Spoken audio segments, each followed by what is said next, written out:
Greetings from Dubai, ladies and gentlemen. Women entrepreneurs face many complex challenges in setting up, growing, and sustaining their businesses, from gender stereotypes, a lack of access to finance, and complex social threats like poverty, political instability, enormous uncertainty that can range from different barriers, can prevent women businesses from thriving to their full potential.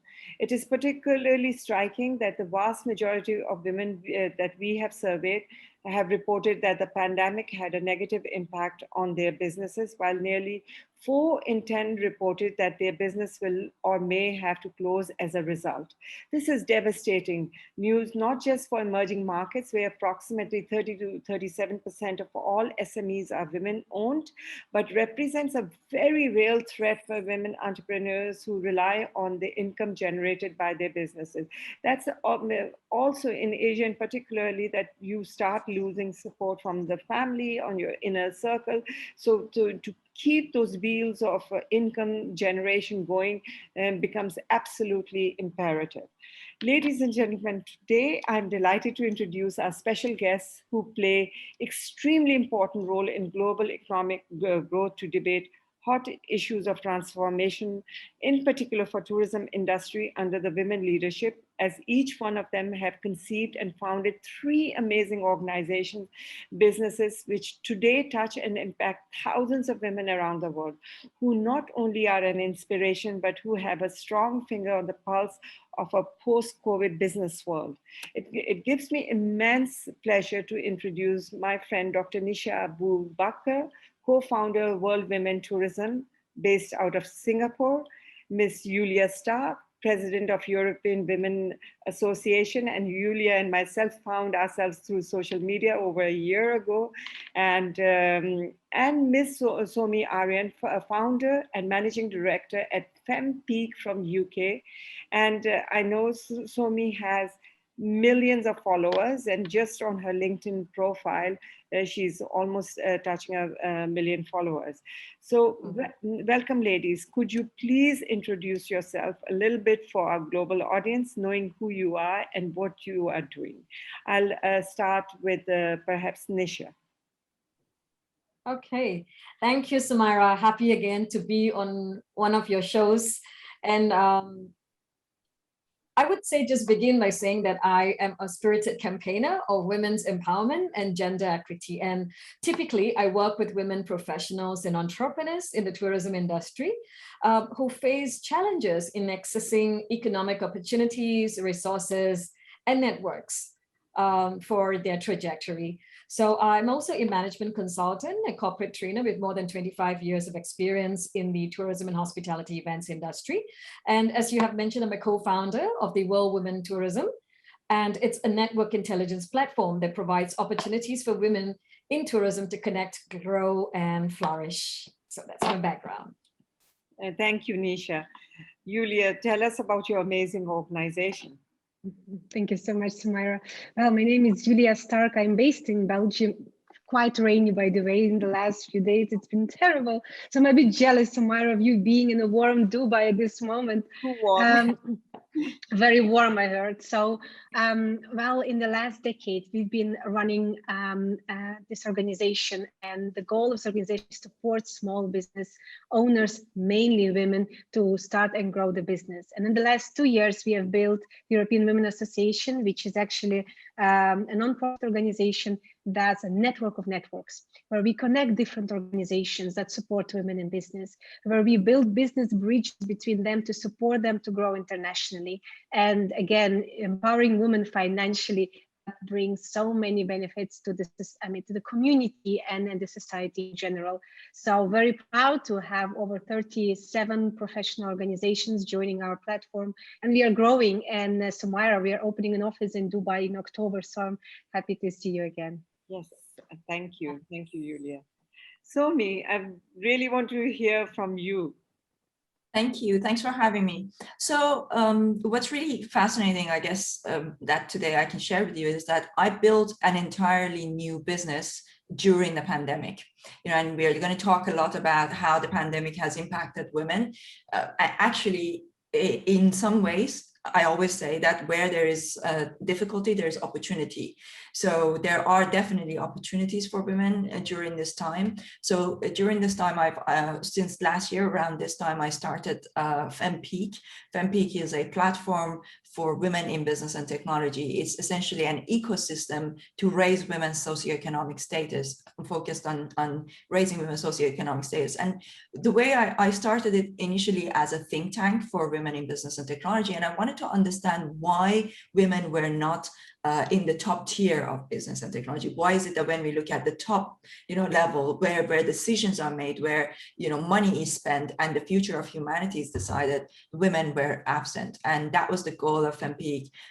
From doing the series of think tanks and the conferences, we realized that there were basically 6 reasons why women were not making it to the top tier and top level. And those were lack of confidence, lack of financial literacy, lack of tech skills, lack of entrepreneurship skills and business skills, women's health issues, and family and relationship support. Now, if you notice, a lot of this is things that women can overcome. So it's not necessarily, that's the good news.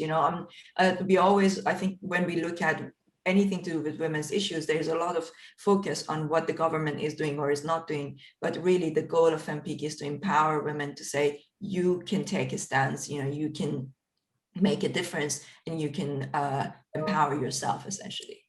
Thank you. That's incredible. As recent as last year? Yeah, last year. And the company is already valued at over 25 million in just a year. Wow, that's incredible. So I have been working 15 hours a day. I have a team. I have another business. So we invested from that business into this one. And we've been working with a team of, it's initially 6 or 7 people, 14, 15 hours a day, to get it off the ground. That's incredible, so and so each one of you are bringing so much learning to the table. I know that Nisha had done something really inspirational. She achieved her goal of getting her doctorate, and I was through that journey with you, and when you did that, so I think that's you are absolutely right, Somi, that this pandemic has, in a way, defined our gender as well. So yeah, I mean, to be honest, if the pandemic hadn't happened, I would probably not had made that business. Absolutely. So I'll deep dive into this, because let me dovetail on this, that all the research suggests that COVID-19 has had a healthier health impact on men. The economic impact of the pandemic has been suffered to a greater degree by women more, and especially women entrepreneurs. So your stories are really incredibly important at this point. The result crisis is so bad that it has even been referred to as a she session by business analysts. So Julia, starting off with you, what is the impact of investing in female founders? What are your members telling you at this point? Well, that's true that most of the time, most of the small businesses have suffered. But at the same time, you see so many beautiful, scalable stories happening thanks to the pandemic, thanks because we are all on Zoom, we're all digitally connected. And in times of stress and crisis like we have and still often have among women in business, we've seen that we tend to connect. We tend to look and support each other. And that's something beautiful. And that's what I'm trying to remember from this crisis and take that as a legacy. So when women connect, and that's actually what happened to us. Before that, we were mainly working in Netherlands and Belgium. And then suddenly we're all isolated. And we said, okay, let's build these business bridges with other associations, organizations, and who knows, we can grow the impact. And then we see and hear other stories, and where women, by connecting their forces strategically, I'm not saying like let's sit and chat and complain that life sucks. No, really, let's sit together and connect the forces and the connections we all have, and then you create a bigger impact. So I've seen that happening on our platform. We got around 1,000 active members at this moment, and you see them exchanging ideas and creating new business opportunities for and with each other. On the other hand, VCs reached out to us. VCs saying, listen, I'm speaking about Europe at this moment. They're saying, listen, we are lacking female founders in our startups and our scale-ups. And it's not, so we ask them like, why do we need them? Because most of the technology businesses are still run by men, young men, and they really lack the investors, this perspective, female perspective, experienced one. So they asked us to reach out to experienced businesswomen, not per se entrepreneurs, and connect them and matchmake to other tech startups where these VCs have invested in.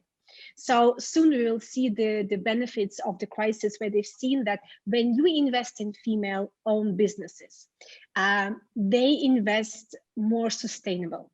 They think about next generation. They think about spending money more wisely. We've seen the diversity in teams, not only in gender, but also in color and background. It has increased the revenue with 20% of the companies. So there are so many numbers confirming that investing in women, it's a revenue game. It's just better from business perspective, but then from the long-term sustainability perspective as well. And then another, maybe you read that as well, when you invest in women, and then go back and make the connection to the tourism sector, where we've got around 54% run by women in this sector, we see that money earned by women, 90% of that goes back into the communities. And that's a big number. If I'm not mistaken, in comparison to men, it's at 60-something%. So 90% goes back, wow. Children, education, and girls. So having a mother that is successful in her business, her children see the role model and make different decisions in the future. So investing in female founders, or at least one female founder in the team, it's something good for the money, it's good for the business, and very well for the next generation. And finally, VCs and investors see that and are reaching out more and more to our community to tap into that network, which makes me actually very happy thanks to the pandemic. Yeah, I think it's interesting, if I may jump in, Sumaira, that what Julia is saying, about the need for more women at the decision-making tables, and also at the middle rung and the higher rung. We recognize it. I think we all are aware of this lack of it. But what research has shown is also that as much as we want to push them up on the trajectory, women also self-select themselves out, and they don't want to also move up the trajectory. And we have also found that the reasons are not just structural constraints, but it's psychological constraints as well, So while we are there trying very hard, like, the ladies over here, trying to remove these structural barriers, whether it's financial constraints or otherwise, we also need to look at what are some of the psychological constraints that women place upon themselves to self-select, right? And we found that it's also got to do with the support that they need, so that and the right tribe, the right network, that will be able to support them. Otherwise, they go into this double bind. On one hand, you want to be out there, but you realize that no, you get criticized. And if you don't put yourself out there, then you are again in the losing end as well. So we need to have that support. We need to have the tribe. We need to, besides providing them with the right knowledge in terms of leadership skills. Right. Yeah, absolutely. You are spot on there, Nisha, with that observation. And Julia, those numbers, 90% goes back into the communities. It's just incredible. So Nisha, just continuing on where we are, that in tourism industry, women who make up the majority of the workforce, we said 54% have felt the economic shock and in the sector and due to the pandemic. And furthermore, COVID pandemic has increased the social insecurity, unpaid care work, and domestic violence has been observed. These factors, amongst others, have meant that women who have been cut off from social and institutional support have been disproportionately affected by the devastating effects of this pandemic. And I know some first-hand cases of ladies who are operating in our sector, who have suffered. So, what is your perspective of the new tourism after the pandemic? Is there hope?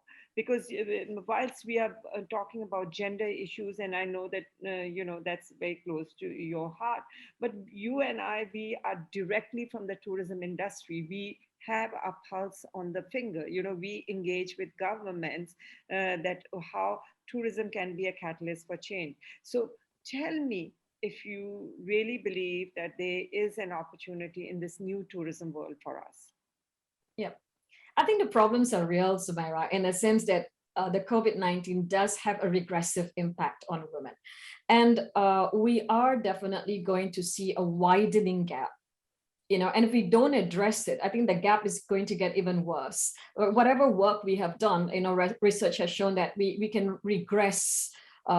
It's very, very difficult to play the catch up if we don't do something about it. I think that's why, the ladies here and WTFR, you are also trying that. We are also trying to see what can we do to go out there and mobilize our resources, our networks, to see what we can do to address it. I mean, not entirely solve the problem, but is there something that we could do? And it's very heartening, Samara, because I have seen in the last 1 year, the pandemic has grounded us, literally, like me. We know we were flying all around the world. We didn't have time to address some of these things, but it has given me a fantastic opportunity to sit back and look at what's the need. How can I put my resources, So just to give you a insight.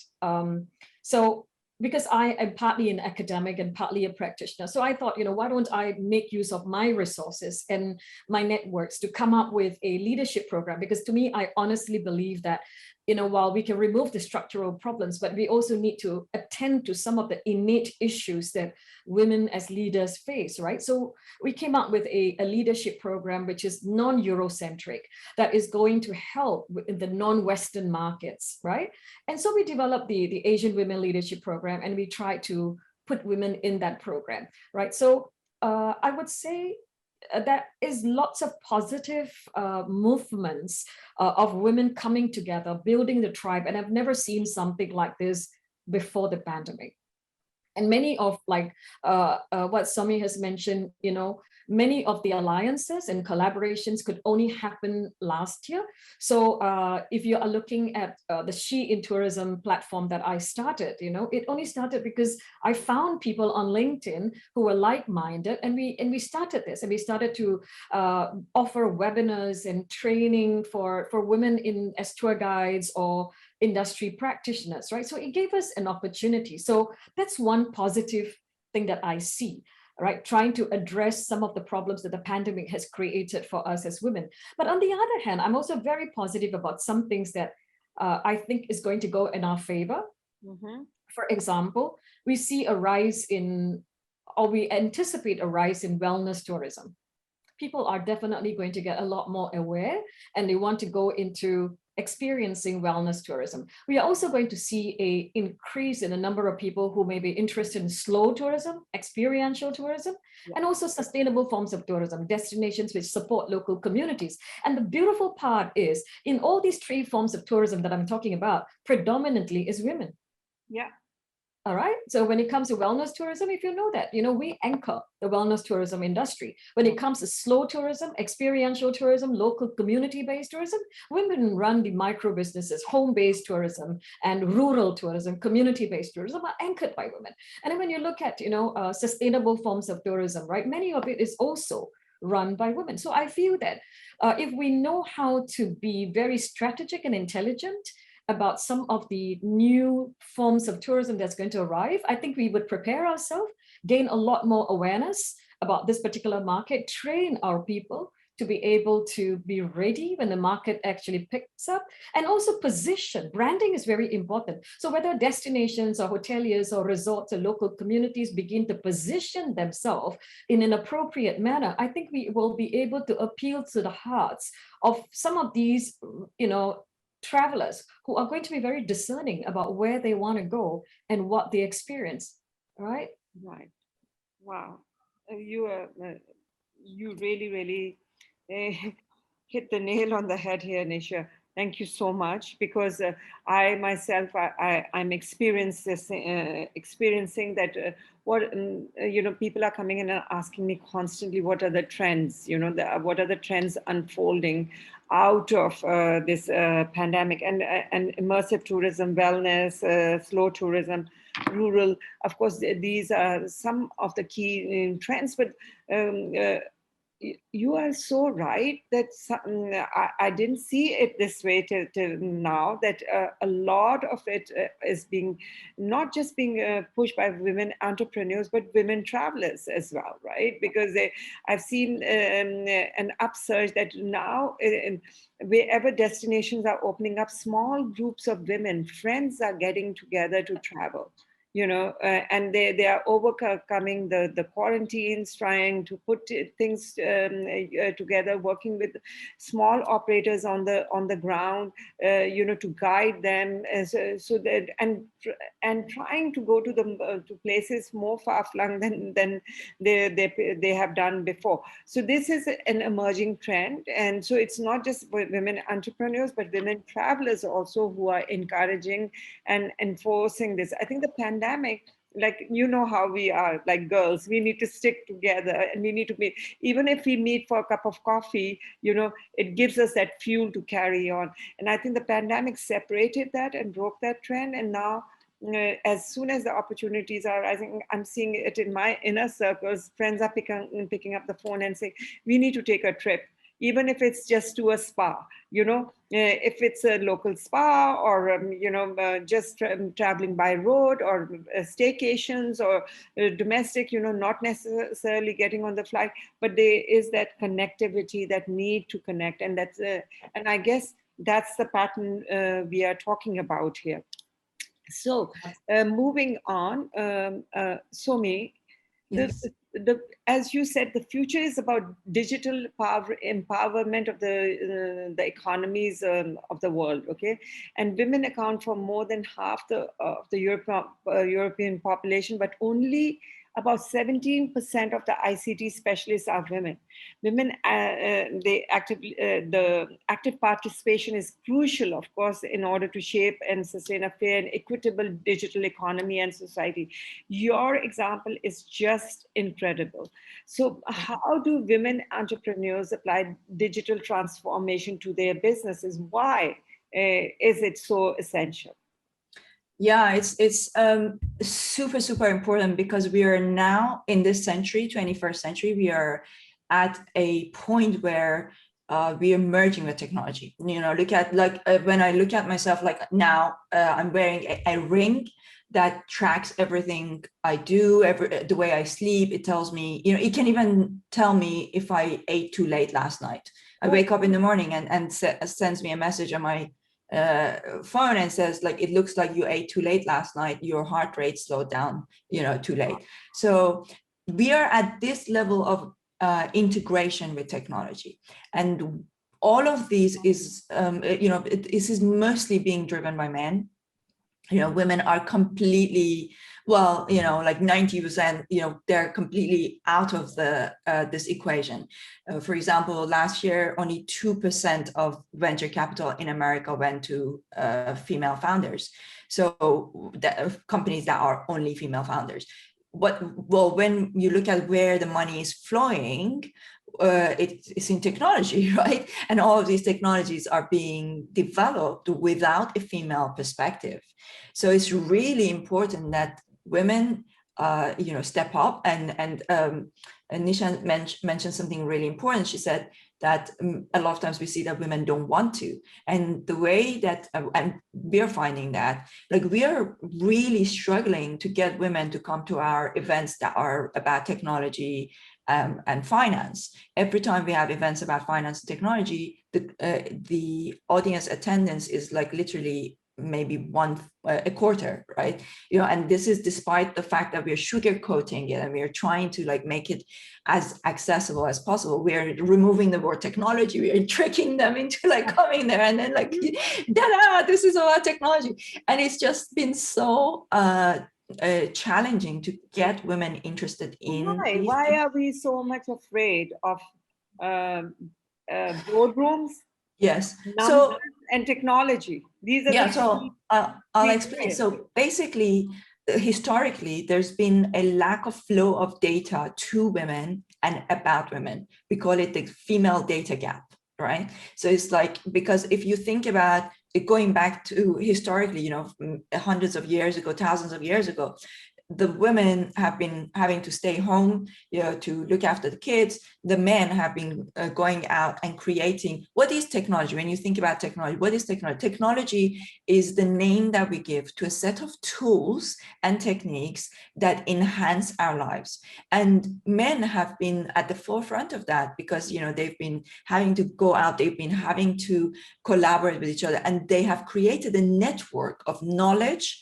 And knowledge is power. So they've created a network of knowledge and literal power, in the sense of, if you are a man, you are wanting to start a company, you're a lot more likely to be able to pick up the phone and call some of your old college, friends and say, hey, I'm building this thing. Would you like to invest, right? Whereas women don't have that. But the thing that I want to try and get across to people, to women, is that it doesn't matter if you don't have that network, you can create it. And I'm the living example of it. I came to the UK in 2005 as a student with one suitcase. I have no family in the UK. My family back home have no money, like they've never had any kind of, I had no family support whatsoever. And I came to the UK with one suitcase, no network whatsoever. I didn't know anybody. I created my network. I built an entire network of people. And now when you look at FemPeak, the people who invested in it, my doctor, my lawyer, my dentist, my beauty therapist, my client, everybody invested in my business. That's how you build a network, right? Everybody has invested. All my friends have invested in my business.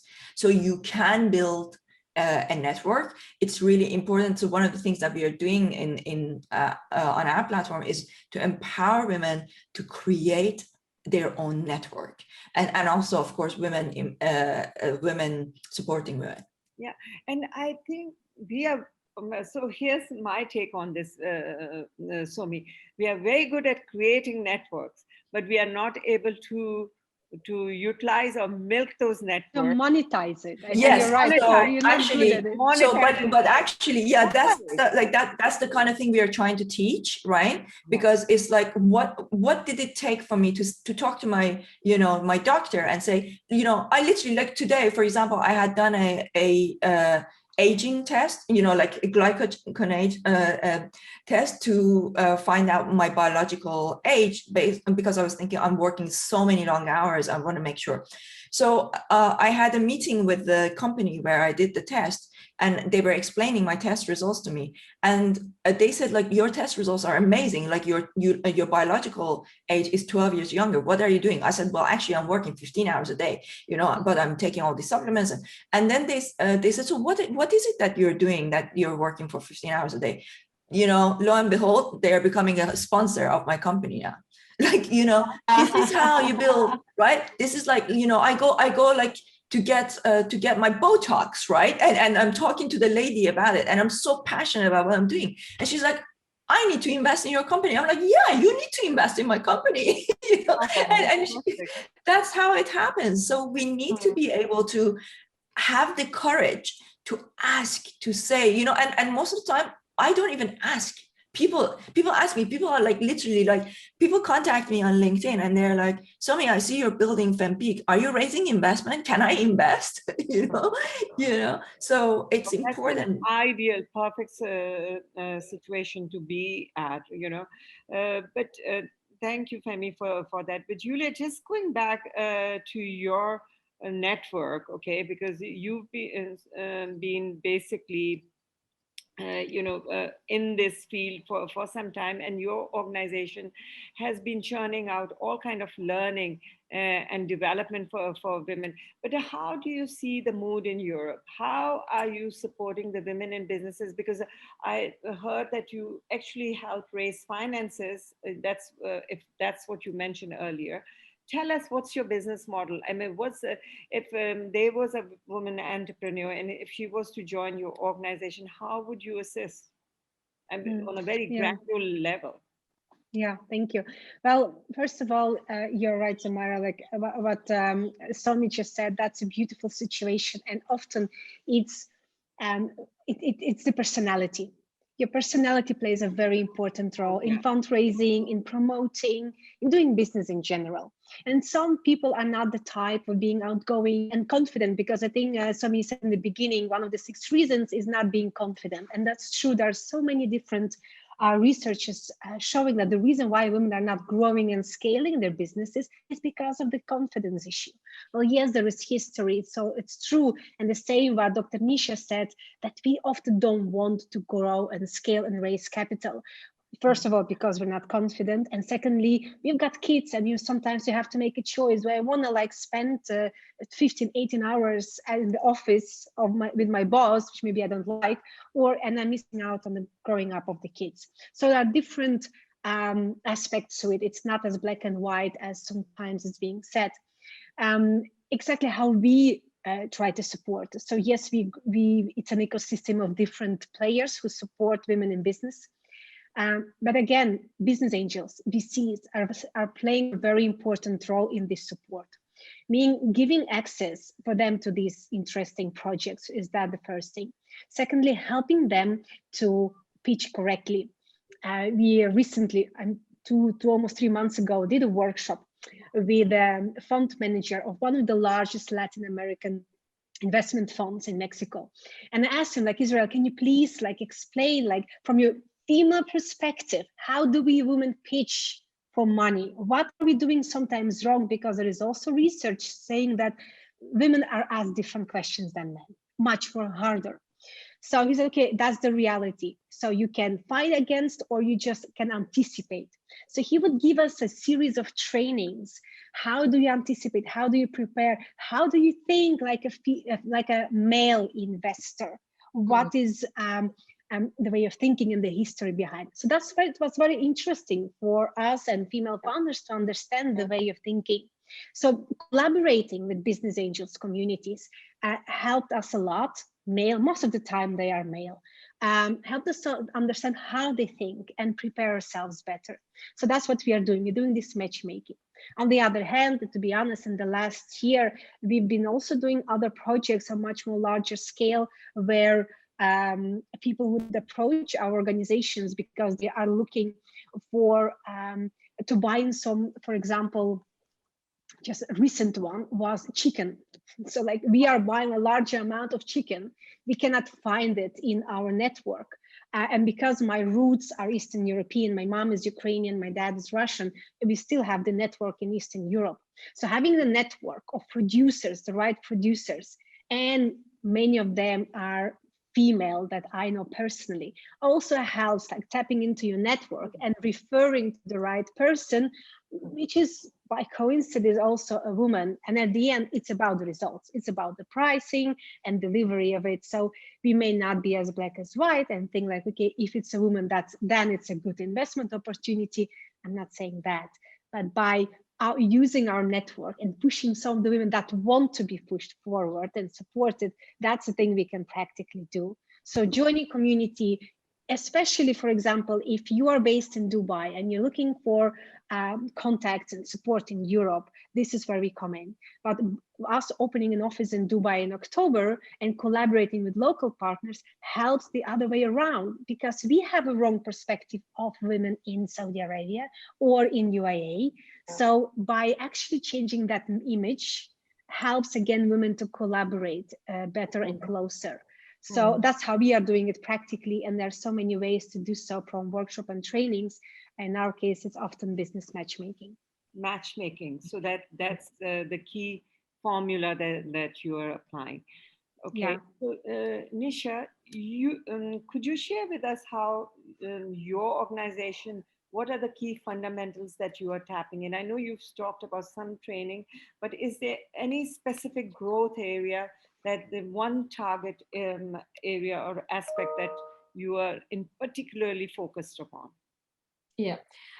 Okay, so our company is grounded on three things: connect, grow, flourish. So we take it at phases, right? So we started really focusing very much on connect, where it is really about building the tribe of women in the tourism industry. Because, like I said, if you have the right network and if you have the right knowledge and competencies, then you will be able to work towards enhancing yourself, your organization, and your community. So that's the very first thing, and that is why we started to do the leadership program, the Accelerating the Impact of Women program. The other is to provide a inclusive environment in the tourism industry for women to be able to harness their potential, right? So an inclusive environment would look into diversity in organizations, which allow for women to thrive in companies. So that's one thing. The other that we want to really focus on now, which we believe is very, very critical, and this is the time for us to address that, is also to look at gender oppression in organization.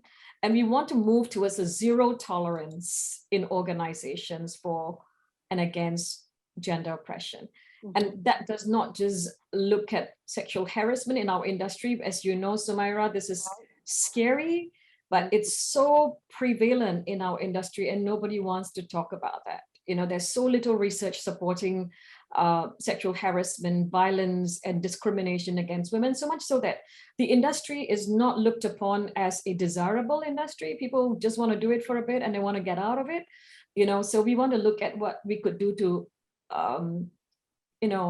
move the agenda of zero tolerance for gender oppression in our hospitality and tourism organization. So we want to work on a few of these things, and that's our agenda now. But in the long run, as we move from connect, grow, and flourish, we really want to look at procurement amongst women. So one of the things that we notice is that, like rightfully mentioned by both the ladies, it's not just a financial thing, but even with the finance, whether women are actually going out there to aggressively go into procurement. All right. So generally you see that men are at the forefront and they are procuring for business, and women are the ones that you farm out after you procure, Right. So what we want, we want women to be at the forefront. And if we can collaborate women to women and do our procurement in a very collective manner, then I think we can actually move, beyond micro businesses. Yeah. Okay. Sumi, so my next question is to you. What is your perspective of smart tourism to orient advise women to invest in their startups, such as investment in hotels, travel, restaurants, and other tourism activities? Yeah, so I happen to have started out as a tour guide when I was in Iran. This was when I was 17 years old, it was a very, very long time ago. And then went into working for United Nations and European embassies, and then I came to the UK. So I tend to be pretty familiar with that industry. I also have given quite a lot of talks in the industry. I went to Japan to speak at the Tokyo APTA, with Global Radio. And what I've seen, I feel like from my experience of many years of looking at that industry, I feel like the industry hasn't really kept up with technology. Like I feel like there's so many opportunities to really utilize the power of digital technologies. For example, I know it may sound a little bit too out there if I say this, but really I do think that there are opportunities here. Like look at NFTs and look at how potentially like augmented reality, virtual reality. There are definitely opportunities there. Like if I were living now in a place where a lot of people wanted to travel to and I couldn't, I'm a filmmaker, so I come from that kind of background of visual, audiovisual thinking. And I think that if let's say for example, if I lived in Bali right now and people wanted to travel there and they couldn't, what I would do, I would pick up my camera, and it's like pretty cheap nowadays to even buy a 360 camera, and I would create a digital website, a digital kind of portal where, and I would put it on social media. I'd try and connect with people and say, look, you're stuck at your home. You're stuck during the COVID, you can't travel anywhere, but surely this is having like a difficult mental health impact on you, right? I could even go as far as finding out who was going to be traveling that year to that country, and now they're not. And I'd say, look, I'm going to give you a day of virtual tour, right? Like you literally just stay with me, and I'm going to take you. And the reason why I came up with this, and I really think there is a real value, like there's something there to for people maybe listening within that industry, they could maybe take this idea and turn it into something. But essentially, I can't go back to Iran because of political reasons. And I often think about, I would pay someone to create, to take me through virtual reality or, like augmented reality, like travel, like take a 360 camera, right? And go to my old school, to the streets where I grew up, and I really want to see that. And it has a therapeutic impact because I can't go. And the COVID has brought a similar kind of situation. So I can see that like there could be a lot of women who could really create this kind of augmented reality portal for potential, virtual tourists. This is just one idea among many, but I really think that there's something there. And then they could even sell that experience as an NFT on the web. They can sell it as, they can tokenize it. There's so many interesting possibilities. That's really, really interesting. But although augmented reality, it is there, and some of the tourism boards, especially in Sweden and these countries, Finland, have been very, very proactive in using them. But it is not far widespread. Yeah, but it's so easy to make it now, right? You just like, you can do it. You don't need to wait for an organization. It's so easy. You can just like if these people will become travel influencers, right? On social media, women can really, it doesn't take too much of a leap of imagination from where we are to what can be done. And it can be one of the things that Julia mentioned, which is super, super important, is the family and relationship area, right? One of the main reasons why women really look for work-life balance. I don't have work-life balance. I have work-life blend, and that meant that I've had to make a choice. I made a choice not to have children because I want to build this, really a big thing, and it's a personal choice I made. But 99% of women may not necessarily make that choice, right? So what my goal is to create or ignite the possibility in people's head that you can use technology to have, to build these businesses and still have your work-life balance, to still be around your kids. And one of the reasons why I decided not to have children is because I had a working mom. She was never around, and and that really did affect us, and I just thought, I don't want to do it. Going back to that Somi example of creating digital experiences, I spoke with few investors who are investing in VR, and they said like, okay, we're not as far. People get headaches after a while wearing the glasses, but we are now experiencing with something like doing a mini retreats, digital ones. So normally we would on yearly basis fly to Bali. During this Bali retreat, you go through an experience. So that's the beauty of hospitality and tourism.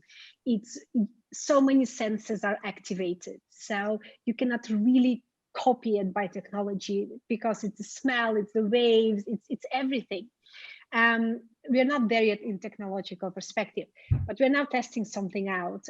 Is creating one-day retreat where we have an app guidance, like, okay, you go through meditation, that you get some exercise video, that you go live through with a group in different parts of the world.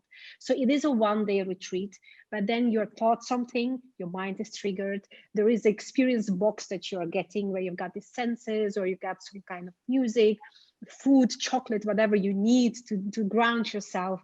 I think that is a beautiful pre-sales Yeah, model, I would say. Yeah, it's a Yeah. starting point. And you know, one thing I just wrote down the word you said, copy.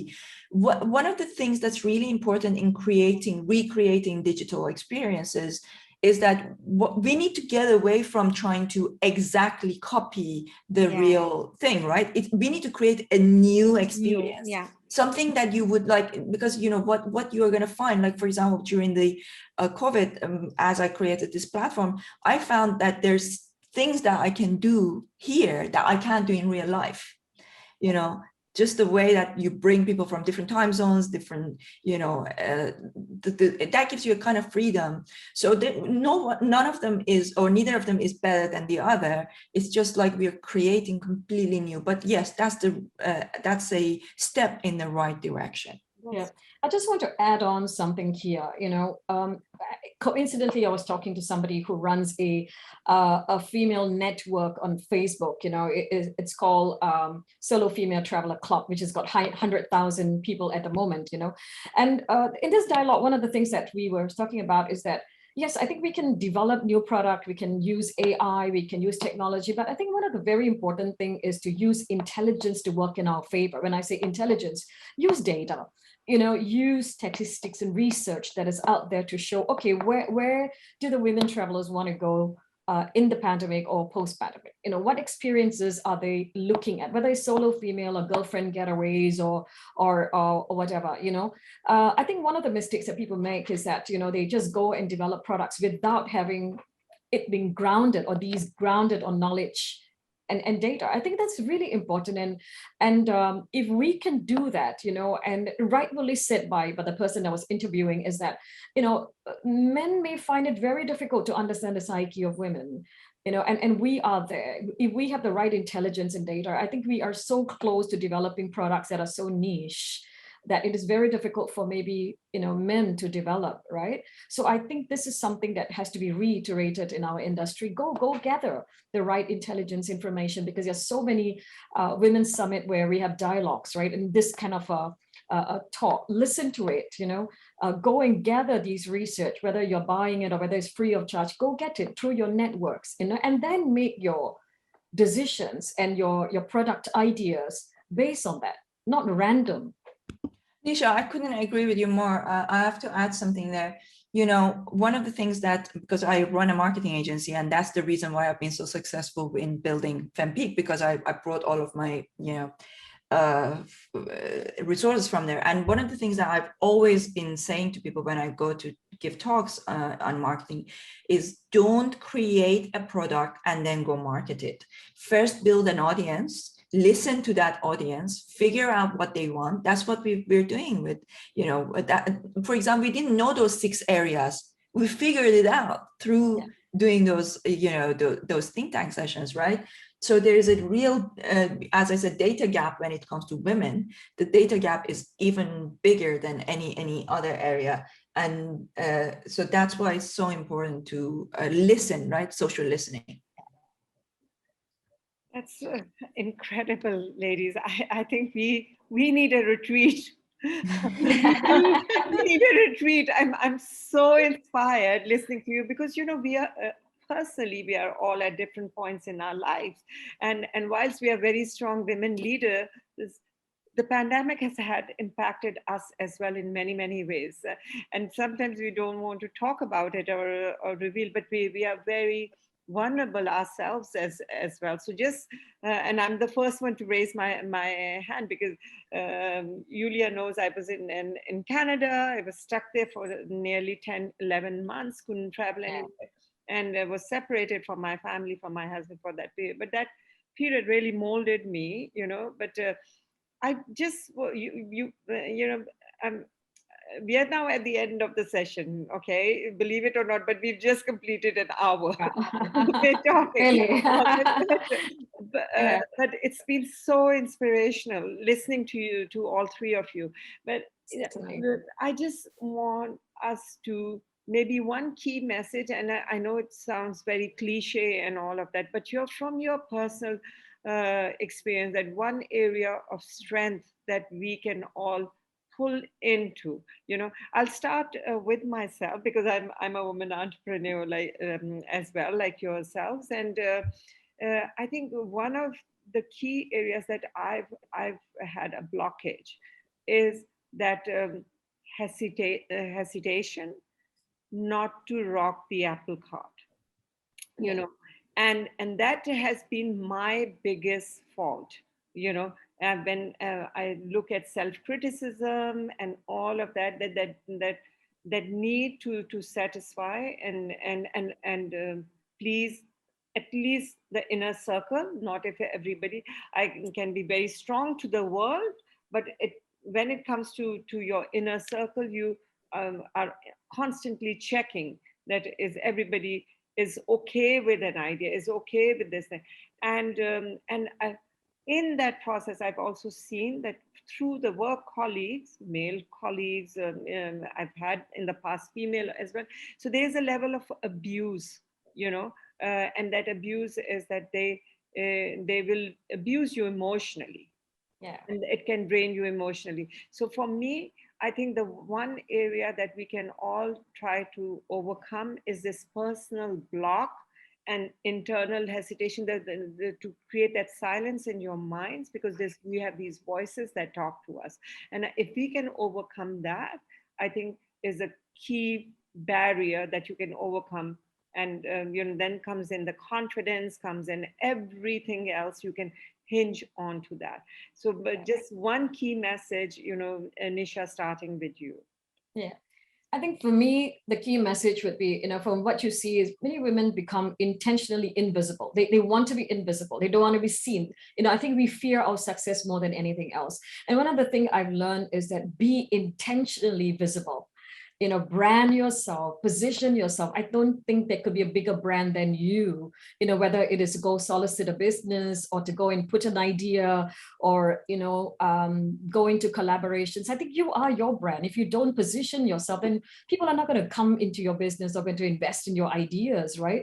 So be visible, whether in networks, be visible on LinkedIn, be visible in social platforms. When you develop something, like Samara, I just went into my podcast. It's about being visible with your ideas, get your voice out there, strong and powerful, right? And I think the rest of it will follow. It will follow, but you got to have the guts to get out there and say, I want to be intentionally visible. Intentionally visible. I just love that. It's going to be emblazoned now. Okay. Julia, yourself?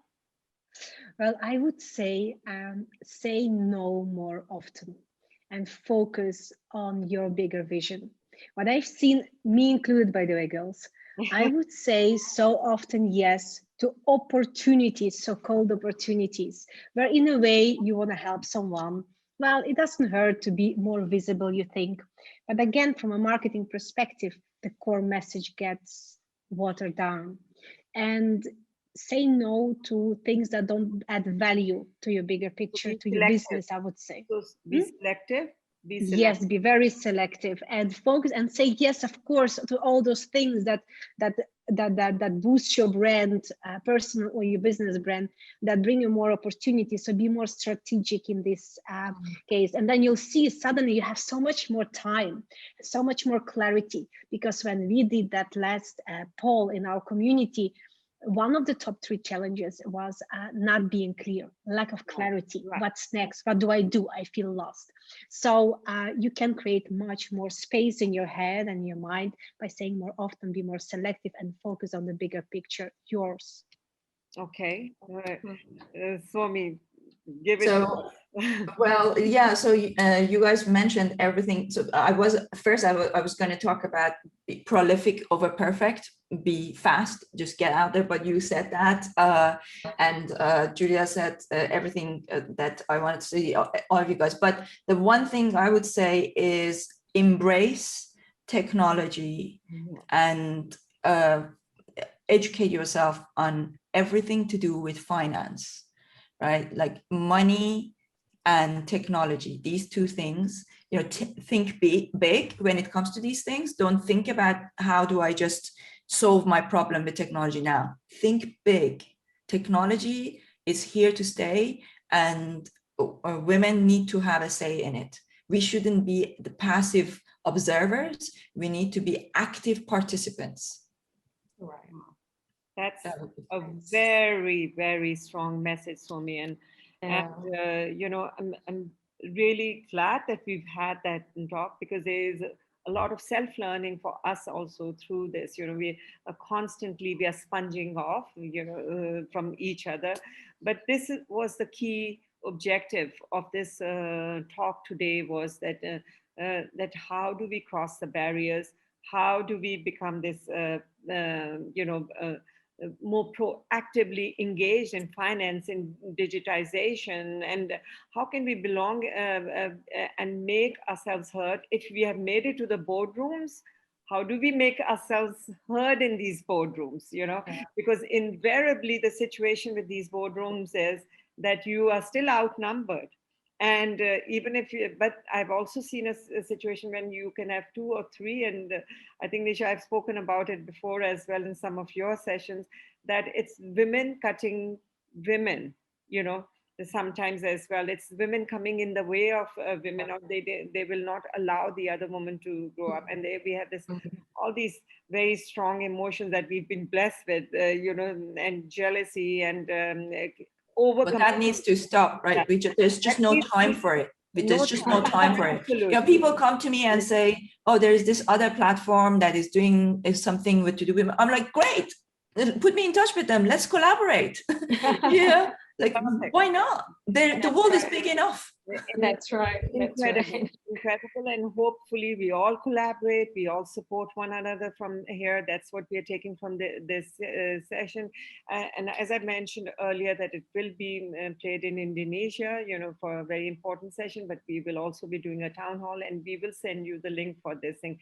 Incredible ladies, incredible talk. Thank you so much. Thank you. Thank you. Thank you so much for your time.